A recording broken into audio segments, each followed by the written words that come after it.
Before the accolades, before the history-making titles, there was a young man on a profound journey, a journey that began with loss and hope. Mel Martinez was born in Sagua La Grande, Cuba, and in 1962, he arrived in the United States through Operation Pedro Pan. For countless Cuban families, this was a moment fraught with fear and uncertainty, a heart-wrenching choice to send their children to safety. For years, Mel lived a child navigating a new world, supported by an adopted family. But in 1966, destiny brought them back together in Orlando, a city that not only welcomed him but became the very soil where his dreams would take root and flourish. He pursued his education locally before moving on to Florida State University, where he earned both his bachelor's and law degrees by 1973. It was here that he met Kitty, his partner in life, starting a journey of love and shared purpose that would anchor their family. To me, home was defined by leaving my home at an early age, never to return.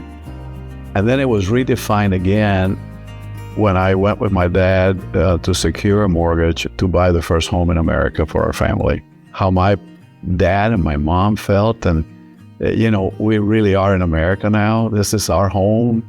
And it was because of the building we were now in that was owned by us. And that just made all the difference. As a young attorney, Mel carved out a respected legal career, but his vision extended far beyond personal achievement. That calling found early expression in housing. Appointed by Orlando Mayor Bill Frederick to the Orlando Housing Authority, where Mel led initiatives grounded in compassion and practicality. I understood early on that the only way for things to really get accomplished is in partnership. A partnership between government, the private sector, and the not-for-profit sector. The intersection of all of those coming together is really what moves communities in the right direction. It's really what makes a difference. In his role as Orange County Mayor, Mel championed policies that strengthened neighborhoods, improved lives, and united communities, always with a focus on the people behind the policies. Long before his ascent to national leadership, Mel earned a reputation as a thoughtful problem solver, someone who grasped that housing, community support, and economic opportunity are inextricably linked. The need for housing as a component of a community is overwhelming because it impacts every other facet of a person's life. Health improves, the educational outcomes improve. It's the cornerstone of what makes a community healthy, and then everything else falls into place. In 2001, that commitment propelled him to the national stage as Secretary of Housing and Urban Development. This historic appointment was more than just a title. It was a chance to infuse lived experience and local wisdom into one of the nation's most critical responsibilities. At HUD, Mel championed homeownership, revitalized affordable housing initiatives, and forged powerful partnerships among government, business, faith communities, and grassroots organizations.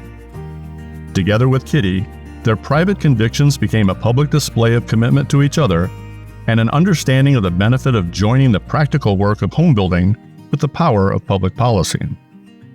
Well, you certainly have to do both. The end result of putting up the bricks and putting up the sticks is important, but there's a lot more that has to happen before that happens, concurrent and before and after.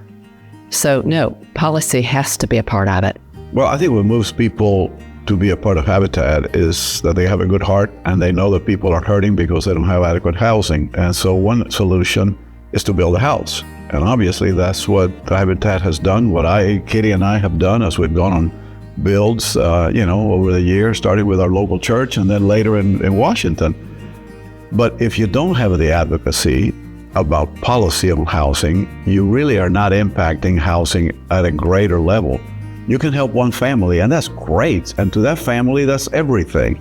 But when you can help 100 families or 1,000 families or 10,000 families, when you alter policy in a beneficial way to make housing more affordable, you're really solving a lot of societal problems today. Look, you have to understand that things have to evolve as the demands of time demanded. And today, the greatest crisis our country has is the lack of affordability of housing. Mel Martinez would become the first Cuban American in a presidential cabinet and the first to serve in the United States Senate. These milestones were not just personal triumphs. They opened doors for countless others and stood as a powerful testament to the promise of America. So today, we take great pride in honoring Mel Martinez for more than titles. We honor him for the unwavering service that has defined every chapter of his life, from local leadership to national influence. We celebrate him for never losing sight of the people behind the policies. And we recognize him for keeping his heart rooted in Central Florida, even as his impact resonated across the nation.